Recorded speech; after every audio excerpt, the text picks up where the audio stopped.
Assalamualaikum warahmatullahi wabarakatuh. Selamat pagi anak-anak kelas 6 yang berbahagia. Semoga kita semua selalu dalam lindungan Allah Subhanahu wa taala. Amin ya rabbal alamin. Di pagi hari ini kita akan mempelajari tema 7 kepemimpinan. Subtema 2 pemimpin idolaku. Materi yang akan kita pelajari yaitu tentang mata pelajaran ilmu pengetahuan alam. Untuk selanjutnya kita berdoa dulu. Kita berdoa untuk memohon kepada Allah agar dipermudah dalam mencari ilmu. Berdoa mulai. Selesai. Perhatikan halaman 83. Ayo membaca. Cara menjaga kesehatan reproduksi pada masa pubertas. Pada masa pubertas terjadi perubahan pada remaja pria dan remaja putri. Pada masa ini produksi hormon meningkat. Peningkatan produksi hormon ini menyebabkan aktifnya kelenjar minyak dan kelenjar keringat. Aktifnya kedua kelenjar ini dapat mengakibatkan jerawat dan tubuh berbau kurang sedap. Kebersihan dan kesehatan tubuh harus selalu dijaga, termasuk kebersihan dan kesehatan alat reproduksi. Berikut cara-cara menjaga kebersihan dan kesehatan alat reproduksi. 1. Biasakan mengenakan pakaian dalam dari katun. Katun bersifat menyerap keringat sehingga kita terhindar dari kelembapan. Kelembapan pada lipatan kulit dapat menyebabkan tumbuhnya jamur kulit. Gantilah pakaian dalam setiap kali habis mandi atau setiap saat kamu merasa lembab pada pakaian dalammu.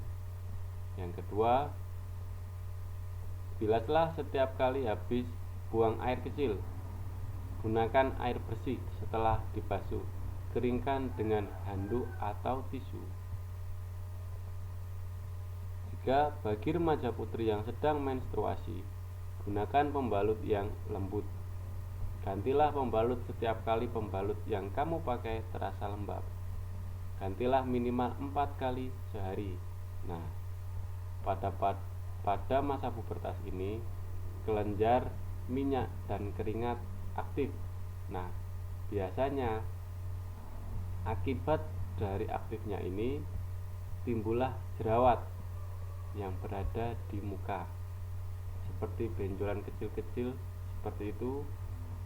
Jerawat ya, itu diakibatkan kelenjar minyaknya sudah mulai aktif atau banyak. Kelenjar keringatnya ini biasanya ditandai dengan bau keringat yang tidak sedap pada tubuhmu. Pak, kalau tidak mandi ya sama saja ya. Nah, bau keringat ini bisa kalian atasi dengan cara menjaga kebersihan. Misalnya ketika kalian habis olahraga mengeluarkan keringat, pakaian dalam kalian pasti akan lembab. Nah, bagaimana caranya kita menjaga alat reproduksi? Sebaiknya pakaian dalammu setelah olahraga diganti. Dengan tujuan seperti itu ya, pakaian dalam yang kering akan membuat alat reproduksimu tetap terjaga dan bersih. Kalau lembab nanti bisa menyebabkan jamur kulit. Contohnya panu, kadas, kurap seperti itu. Nanti akan terasa gatal-gatal di tempat lipatan kulit ya.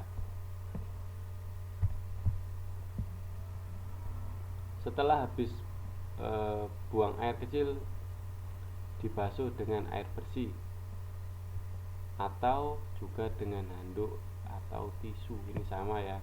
Tisu di sini tisu yang kering. Dengan seperti itu akan membuat alat reproduksimu selalu bersih. Bagi remaja putri ini bisa ditanyakan lebih lanjut kepada orang tuanya, nggih.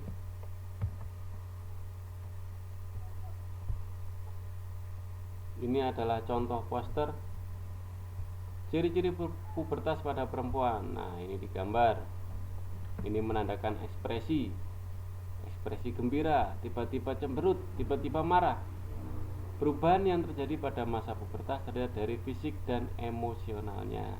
Fisik itu dimulai dari tubuh, emosional adalah perilaku, dan ketika bahagia tiba-tiba berubah jadi menangis, cemberut, tiba-tiba juga bisa jadi marah. Ini contoh membuat poster yang saya ambil dari ruang guru ini ya. Tugas kalian membuat poster ini diamati. Ciri pubertas pada laki-laki. Nah, ini digambar. Suara menjadi lebih besar dan berat. Tumbuh jagung ini pasti. Tumbuh rambut di daerah ketiak. Muncul jerawat. Mulai mengalami mimpi basah. Ini bisa ditanyakan kepada orang tua kalian ya. Nah, ini juga ada waspada pubertas dini, artinya pubertas sebelum waktunya. Contoh, banyak melihat video dan foto anak di bawah umur yang melakukan adegan dewasa. Nah, ini juga tidak baik. Terus, konsumsi makanan cepat saji ini juga mengakibatkan pubertas dini. Menonton adegan berbau pornografi atau seksual tanpa didampingi oleh orang tua, ya ini juga tidak baik. Efek paparan radiasi pada otak atau tulang belakang. Radiasi ini biasanya dari handphone atau alat elektronik lainnya. Jadi disarankan untuk tidak menaruh HP di sekitar kepala ketika kalian tidur. Nah, gangguan hipotiroid atau kondisi yang disebabkan kelenjar tiroid tidak menghasilkan hormon yang cukup. Nah, ini faktanya. Nah, itu adalah contoh poster dan tugasnya adalah membuat poster ya. Membuat poster seperti yang saya contohkan tadi. Nah, itu adalah contoh posternya. Dan saya ucapkan terima kasih, materi hari ini sudah selesai. Untuk posternya dikumpulkan paling lambat 2 hari setelah ini ya. Saya ucapkan terima kasih. Apabila ada kata yang salah, saya mohon maaf yang sebesar-besarnya. Saya akhiri, wassalamualaikum warahmatullahi wabarakatuh.